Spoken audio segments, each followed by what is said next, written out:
Napoleón Bonaparte. Pocas figuras han merecido en la historia un tratamiento tan amplio y apasionado como el hombre que, como primer cónsul y emperador de Francia, 1799-1804 y 1804-1814, rigió los destinos de Europa durante 3 lustros, Napoleón Bonaparte.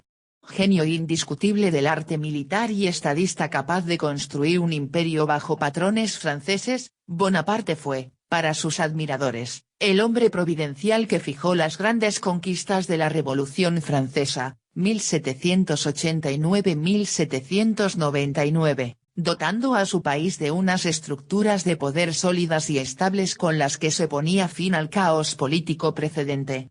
Sus enemigos, por el contrario, vieron en él la encarnación del espíritu del mal, Chateaubriand, un déspota sanguinario que traicionó la revolución y sacrificó la libertad de los franceses a su ambición desmedida de poder, organizando un sistema político autocrático. Napoleón Bonaparte, retrato de Jacques-Louis David, 1812. Las claves del rápido encumbramiento de Napoleón se encuentran en 2 pilares fundamentales: su innegable genio militar y su capacidad para sustentar un sistema de gobierno en principios comúnmente aceptados por la mayoría de los franceses. Bonaparte fue primero, y ante todo, un estratega, cuyos métodos revolucionaron el arte militar y sentaron las bases de las grandes movilizaciones de masas características de la guerra moderna.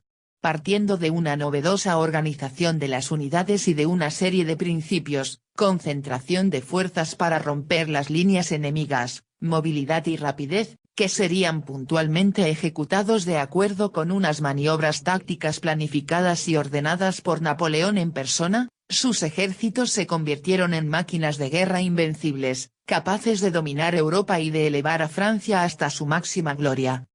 Junto a la evidente relación entre los éxitos militares y la admiración popular, la consolidación del poder napoleónico también obedeció a que su principal protagonista supo captar los deseos de una sociedad que, como la francesa, se sentía exhausta tras la anarquía y el desorden que habían caracterizado la dirección política del Estado durante el decenio revolucionario, 1789-1799.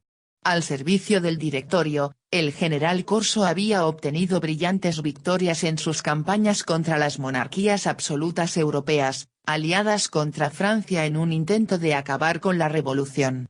Cuando, al amparo de su inmenso prestigio, Napoleón dio el golpe de Brumario e instauró primero el consulado, 1799-1804, y luego el imperio, 1804-1814. Regímenes autocráticos que encabezó como primer cónsul y emperador, encontró un amplísimo apoyo en los más diversos sectores sociales, claramente manifiesto en los arrolladores resultados de los plebiscitos que se convocaron para su ratificación. Biografía. Napoleón nació el 15 de agosto de 1769 en Ajaccio, capital de la actual Córcega, en el seno de una familia numerosa de 8 hermanos. 5 de ellos eran varones: José, Napoleón, Lucien, Luis y Jerónimo. Las niñas eran Elisa, Paulina y Carolina. Gracias a la grandeza del futuro emperador Napoleone, así lo llamaban en su idioma vernáculo, todos ellos iban a acumular honores, riqueza y fama, y a permitirse a sí mismo 1000 locuras. La madre de los hermanos Bonaparte, con su apellido italianizado, Buonaparte, se llamaba María Letizia Ramolino y era una mujer de notable personalidad, a la que Stendhal elogiaría por su carácter firme y ardiente en su vida de Napoleón, 1829. Carlos María Bonaparte, el padre, siempre con agobios económicos por sus inciertos tanteos en la abogacía, sobrellevados gracias a la posesión de algunas tierras, demostró tener pocas aptitudes para la vida práctica. Sus dificultades se agravaron al tomar partido por la causa nacionalista de Córcega frente a su nueva metrópoli, Francia. Congregados en torno a un héroe nacional, Pasquale Paoli, Carlos María Bonaparte apoyaba a los isleños que defendían la independencia con las armas y que terminaron siendo derrotados por los franceses en la batalla de Ponte Novo, encuentro que tuvo lugar en 1769, el mismo año en que nació Napoleón. Carlos María Bonaparte. A causa de la derrota de Paoli y de la persecución de su bando, la madre de Napoleón tuvo que arrostrar durante sus primeros alumbramientos las incidencias penosas de las huidas por la abrupta isla. De sus 13 hijos, solo sobrevivieron aquellos 8. Sojuzgada la revuelta, el gobernador francés Louis Charles René, conde de Marbeuf, jugó la carta de atraerse a las familias patricias de la isla.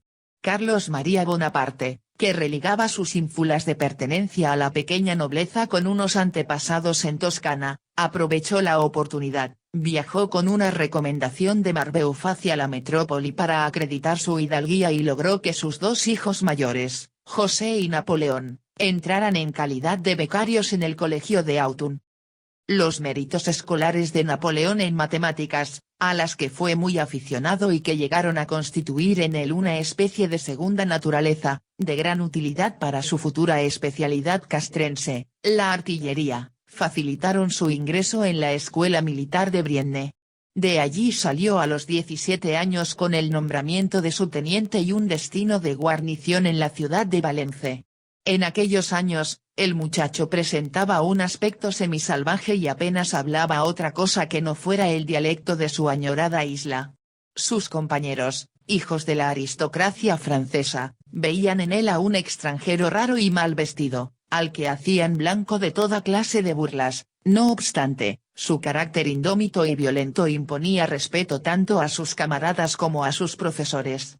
Lo que más llamaba la atención era su temperamento y su tenacidad. Uno de sus maestros en Brienne diría de él: este muchacho está hecho de granito, y además tiene un volcán en su interior. Juventud revolucionaria. Al poco tiempo sobrevino el fallecimiento del padre y, por este motivo, el traslado de Napoleón a Córcega y la baja temporal en el servicio activo. Su agitada etapa juvenil discurrió entre idas y venidas a Francia, nuevos acantonamientos con la tropa, esta vez en Auxonne, la vorágine de la Revolución Francesa, cuyas explosiones violentas conoció durante una estancia en París, y los conflictos independentistas de Córcega.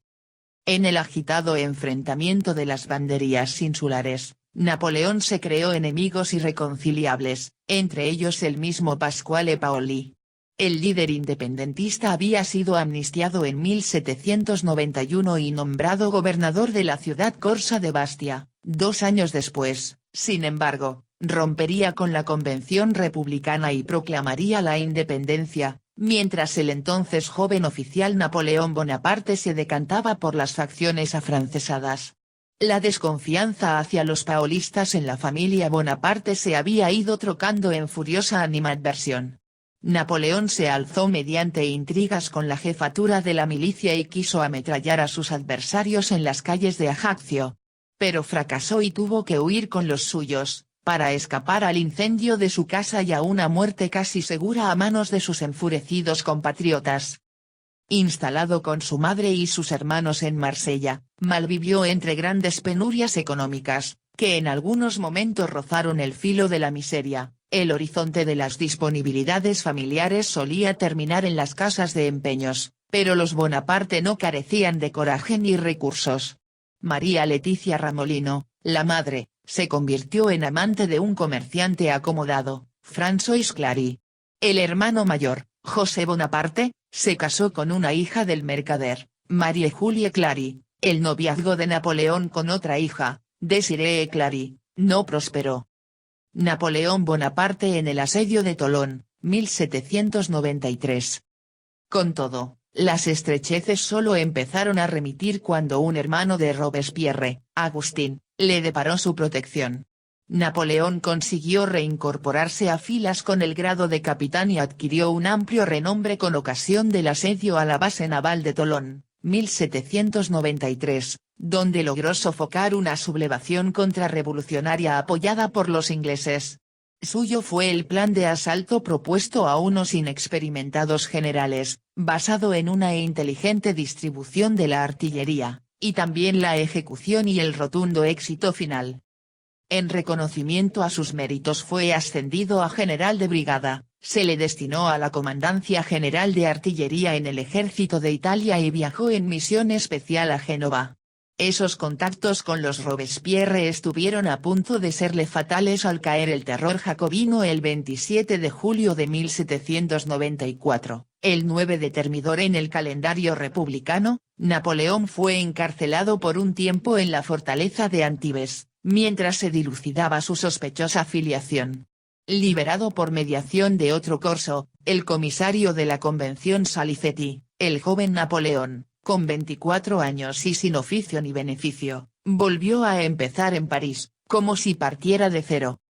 Encontró un hueco en la sección topográfica del Departamento de Operaciones. Además de las tareas propiamente técnicas, efectuadas entre mapas, informes y secretos militares, esta oficina posibilitaba el trato directo con las altas autoridades civiles que la supervisaban. Y a través de dichas autoridades podía accederse a los salones donde las maquinaciones políticas y las especulaciones financieras, en el turbio esplendor que había sucedido al implacable moralismo de Robespierre, se entremezclaban con las lides amorosas y la nostalgia por los usos del antiguo régimen. Allí encontró Napoleón a una refinada viuda de reputación tan brillante como equívoca, Josefina de Beauharnais, quien colmó también su vacío sentimental.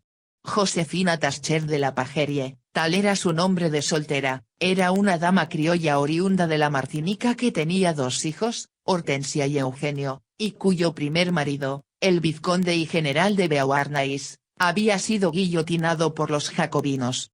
Mucho más tarde Napoleón, que declaraba no haber sentido un afecto profundo por nada ni por nadie, confesaría haber amado apasionadamente en su juventud a Josefina, 5 años mayor que él. Josefina Bonaparte, detalle de un retrato de François Gérard, 1801. Entre los amantes de Josefina Bonaparte se contaba Paul Barras, el hombre fuerte del Directorio surgido con la nueva Constitución republicana de 1795, que andaba por entonces a la búsqueda de una espada, según su expresión literal, a la que manejar convenientemente para defender el repliegue conservador de la República y hurtarlo a las continuas tentativas de golpe de Estado de los realistas, los jacobinos y los radicales igualitarios. A finales de 1795, la elección de Napoleón fue precipitada por una de las temibles insurrecciones de las masas populares de París, a la que se sumaron los monárquicos con sus propios fines desestabilizadores.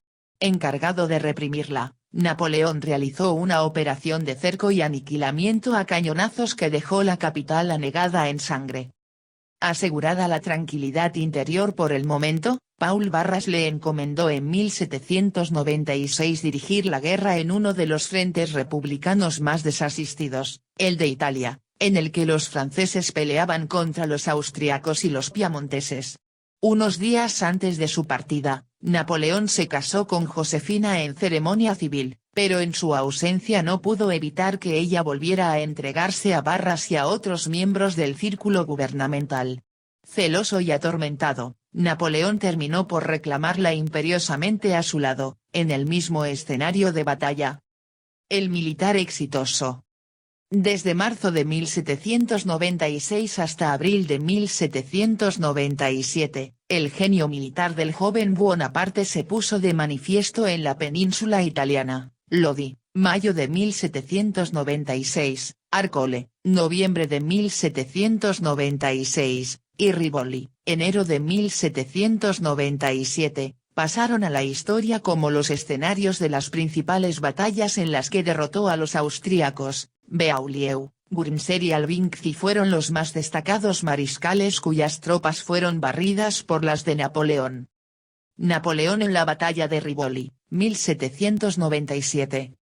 El inexperto general llegado de París en la primavera de 1796 despertó la admiración de todos los maestros en estrategia de la época y se convirtió en un tiempo récord en el terror de los ejércitos de Austria.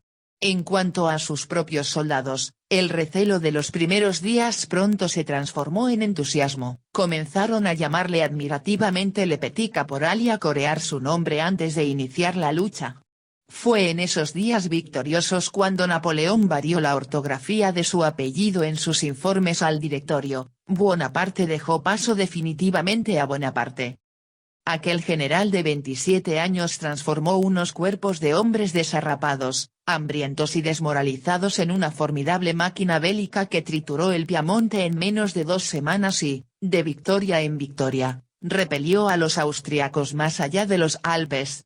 Sus campañas de Italia pasarían a ser materia obligada de estudio en las academias militares durante innúmeras promociones, pero tanto o más significativas que sus victorias aplastantes fue su reorganización política de la península italiana, que llevó a cabo refundiendo las divisiones seculares y los viejos estados en repúblicas de nuevo cuño dependientes de Francia. El rayo de la guerra se revelaba así simultáneamente como el genio de la paz. Lo más inquietante era el carácter autónomo de su gestión, hacía y deshacía conforme a sus propios criterios y no según las orientaciones de París. El directorio comenzó a irritarse. Cuando Austria se vio forzada a pedir la paz en 1797, ya no era posible un control estricto sobre un caudillo alzado a la categoría de héroe legendario. Napoleón mostraba una amenazadora propensión a ser la espada que ejecuta, el gobierno que administra y la cabeza que planifica y dirige, 3 personas en una misma naturaleza de inigualada eficacia. Por ello, el directorio columbró la posibilidad de alejar esa amenaza aceptando su plan de cortar las rutas vitales del poderío británico, concretamente, la que unía el Mediterráneo y la India, con una expedición a Egipto. Así, el 19 de mayo de 1798, Napoleón embarcaba rumbo a Alejandría, y 2 meses después, en la batalla de las Pirámides, dispersaba a la casta de guerreros mercenarios que explotaban el país en nombre de Turquía, los mamelucos, para internarse luego en el desierto sirio. Pero todas sus posibilidades de éxito se vieron colapsadas cuando la escuadra francesa fue hundida en Abukir por el almirante Horacio Nelson, el émulo inglés de Napoleón en los escenarios navales. El revés lo dejó aislado y consumiéndose de impaciencia ante las fragmentarias noticias que recibía del continente. En Europa, la segunda coalición de las potencias monárquicas había recobrado las conquistas de Italia, y la política interior francesa hervía de conjuras y candidatos a asaltar un estado en el que la única fuerza estabilizadora que restaba era el ejército. Finalmente, Napoleón se decidió a regresar a Francia en el primer barco que pudo sustraerse al bloqueo de Nelson. Nadie se atrevió a juzgarle por deserción y abandono de sus tropas, recaló de paso en su isla natal y repitió una vez más el trayecto de Córcega a París, ahora como héroe indiscutido. Primer cónsul. En pocas semanas organizó el golpe de estado del 9 de noviembre de 1799, el 18 de Brumario según la nomenclatura del calendario republicano, para el que contó con la colaboración, entre otros, de Emmanuel Joseph Sieyes y de su hermano Luciano, el cual le ayudó a disolver la Asamblea Legislativa del Consejo de los 500, en la que figuraba como presidente. El golpe barrió al directorio, a su antiguo protector Paul Barras, al Consejo de Ancianos, a los últimos clubes revolucionarios y a todos los poderes existentes, e instauró el consulado, un gobierno provisional compartido en teoría por 3 titulares, pero en realidad cobertura de su régimen autocrático, sancionado por la nueva Constitución napoleónica del año 1800. El golpe de Brumario, Napoleón disuelve el Consejo de los 500, óleo de François Bouchot. Aprobada bajo la consigna de la Revolución ha terminado, la nueva Constitución restablecía el sufragio universal, que había sido recortado por la oligarquía del directorio tras la caída de Robespierre. En la práctica, calculados mecanismos institucionales cegaban los cauces efectivos de participación real a los electores, a cambio de darles la libertad de ratificar los hechos consumados en entusiásticos plebiscitos. El que validó la ascensión de Napoleón a primer cónsul al cesar la provisionalidad arrojó menos de 2000 votos negativos entre varios millones de papeletas. El consulado terminó con una larga etapa de anarquía y desórdenes. En cuanto tuvo todo el poder en sus manos, Napoleón demostró que no era solamente un general audaz, preocupado por manipular mediante la diplomacia o la guerra a los complejos resortes de la política internacional, sino que también estaba interesado por procurar bienestar a sus súbditos y podía actuar como un brillante legislador y administrador. En los años inmediatamente posteriores a su proclamación como cónsul, la obra de reforma, recuperación y reparación que realizó fue espectacular y admirable. Bonaparte introdujo cambios en la administración, dando a Francia instituciones que han llegado hasta hoy, como el Consejo de Estado, las prefecturas y la organización judicial, acabó con las guerras civiles que asolaban la zona oeste del país e instauró una política financiera eficaz que permitió poner fin al déficit acumulado durante la Revolución. A estos logros en el interior se sumaron nuevos éxitos en el exterior. El 14 de junio de 1800 volvió a hacer un derroche de su genialidad como militar al aplastar de nuevo a los austríacos en la renombrada batalla de Marengo, obligándolos a firmar la paz de Lunéville al año siguiente. Además firmó con el Papa el Concordato de 1801, que preveía la reorganización de la Iglesia de Francia y favorecía el resurgimiento de la vida religiosa tras los desmanes cometidos en los momentos culminantes del periodo revolucionario.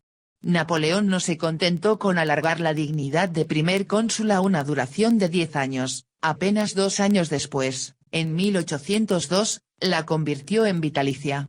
Era poco todavía para el gran advenedizo que embriagaba a Francia de triunfos, después de haber destruido militarmente a la segunda coalición en Marengo, y emprendía una deslumbrante reconstrucción interna. Napoleón, emperador. La heterogénea oposición a su gobierno fue desmantelada mediante drásticas represiones a derecha e izquierda a raíz de fallidos atentados contra su persona. El castigo más ejemplarizante y amedrentador fue el arresto y ejecución, el 20 de marzo de 1804, de un príncipe emparentado con los Borbones depuestos, el duque de Enghien, acusado de participar en un complot para asesinar a Napoleón y restaurar la monarquía. El corolario de este proceso fue el ofrecimiento de la corona imperial que le hizo el Senado al día siguiente. La ceremonia de coronación se llevó a cabo el 2 de diciembre de 1804 en Notre Dame, con la asistencia del Papa Pío X, aunque Napoleón se ciñó la corona a sí mismo y después la impuso a Josefina. El pontífice se limitó a pedir que celebrasen un matrimonio religioso, en un sencillo acto que se ocultó celosamente al público. Sus enemigos describieron toda aquella magnificencia como la entronización del gato con botas. Sus admiradores consideraron que nunca antes Francia había alcanzado mayor grandeza. Se asegura que, cuando el cortejo abandonaba la catedral majestuosamente, Napoleón, al pasar junto a su hermano Jerónimo, no pudo reprimir una sonrisa y le susurró al oído: «Si nos viera nuestro padre Bonaparte». El mismo año, una nueva constitución afirmó aún más su autoridad omnímoda. La coronación de Napoleón, óleo de Jacques-Louis David. La historia de la mayor parte del imperio, 1804-1814, es una recapitulación de sus victorias sobre las monarquías europeas, aliadas en repetidas coaliciones contra Francia y promovidas en último término por la diplomacia y el oro ingleses. En la batalla de Austerlitz, de 1805, Bonaparte abatió la tercera coalición. En la de Jena, de 1806, anonadó al poderoso reino prusiano y pudo reorganizar todo el mapa de Alemania en torno a la Confederación del Rin, mientras que los rusos eran contenidos en Friedland, 1807. Al reincidir Austria en la quinta coalición, volvió a destrozarla en Wagram en 1809. Nada podía resistirse a su instrumento de choque, la Grande Armée, el gran ejército, y a su mando operativo, que, en sus propias palabras, equivalía a otro ejército invencible. Cientos de miles de cadáveres de todos los bandos pavimentaron estas glorias guerreras, cientos de miles de soldados supervivientes y sus bien adiestrados funcionarios esparcieron por Europa los principios de la Revolución Francesa. En todas partes los derechos feudales eran abolidos junto con los 1000 particularismos económicos, aduaneros y corporativos, y se creaba un mercado único interior. Del mismo modo quedó implantada por todos los dominios del imperio la igualdad jurídica y política según el modelo del Código Civil francés, al que dio nombre. El Código de Napoleón o napoleónico se convertiría en la matriz de los derechos occidentales, excepción hecha de los anglosajones. Se secularizaban igualmente en todas partes los bienes eclesiásticos, se establecía una administración centralizada y uniforme y se reconocía la libertad de cultos y de religión, o la libertad de no tener ninguna. Con estas y otras medidas se reemplazaban las desigualdades feudales, basadas en el privilegio y el nacimiento, por las desigualdades burguesas, fundadas en el dinero y la situación en el orden productivo, y buena parte de las sociedades europeas entraban en la edad contemporánea. La obra napoleónica, que liberó fundamentalmente la fuerza de trabajo, es el sello de la victoria de la burguesía en la Revolución Francesa y puede resumirse en una de las frases del estadista Corso: si hubiera dispuesto de tiempo, muy pronto hubiese formado un solo pueblo, y cada uno, al viajar por todas partes, siempre se habría hallado en su patria común.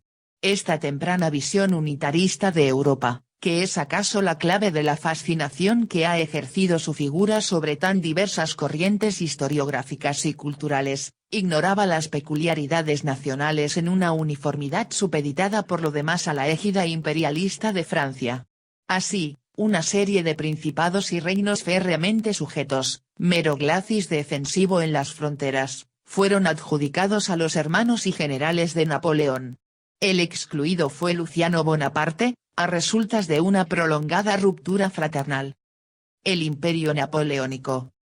A las numerosas infidelidades conyugales de Josefina durante sus campañas, por lo menos hasta los días de la ascensión al trono, apenas había correspondido Napoleón con algunas aventuras fugaces.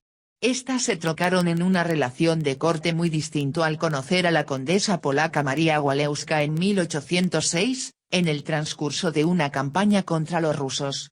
El intermitente pero largamente mantenido amor con la condesa dio a Bonaparte un hijo, León. El ansia de paternidad y de rematar su obra con una legitimidad dinástica se asoció a sus cálculos políticos para decidirle a divorciarse de Josefina y a solicitar la mano de la hija de Francisco I de Austria, la archiduquesa María Luisa de Austria o de Habsburgo-Lorena, emparentada con uno de los linajes más antiguos del continente. Sin otro especial relieve que su estirpe, María Luisa de Austria cumplió lo que se esperaba del enlace al dar a luz en 1811 a Napoleón I, de corta y desvaída existencia, pues murió en 1832, que sería proclamado heredero y sucesor por su padre en sus dos sucesivas abdicaciones, 1814 y 1815, pero que nunca llegó a reinar. Con el tiempo, María Luisa de Austria proporcionaría al emperador una secreta amargura al no compartir su caída. En 1814 regresó con el pequeño Napoleón y al lado de sus progenitores, los Habsburgo, y en la corte vienesa se hizo amante de un general austriaco, Adam Adalbert von Neipperg, con quien contrajo matrimonio en terceras nupcias a la muerte de Napoleón. El ocaso. El matrimonio con María Luisa en 1810 pareció señalar el cenit napoleónico. Los únicos estados que todavía quedaban a resguardo eran Rusia y Gran Bretaña. El almirante Horatio Nelson había sentado de una vez por todas la hegemonía marítima inglesa en la batalla de Trafalgar, 1805, arruinando los proyectos del emperador.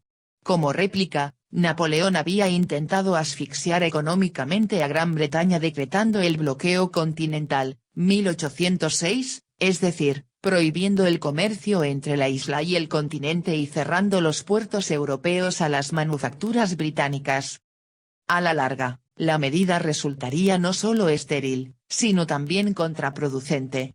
Era una guerra comercial perdida de antemano, en la que todas las trincheras se mostraban inútiles por el activísimo contrabando y frente al hecho de que la industria europea, por entonces en mantillas respecto a la británica, era incapaz de surtir la demanda. Colapsada la circulación comercial, Napoleón se perfiló ante Europa como el gran estorbo económico, sobre todo cuando las restricciones mutuas se extendieron a los países neutrales. El bloqueo continental también condujo en 1808 a invadir Portugal, el satélite británico, y su llave de paso, España. Los Borbones españoles fueron desalojados del trono en beneficio de su hermano, José Bonaparte, y la dinastía portuguesa huyó a Brasil.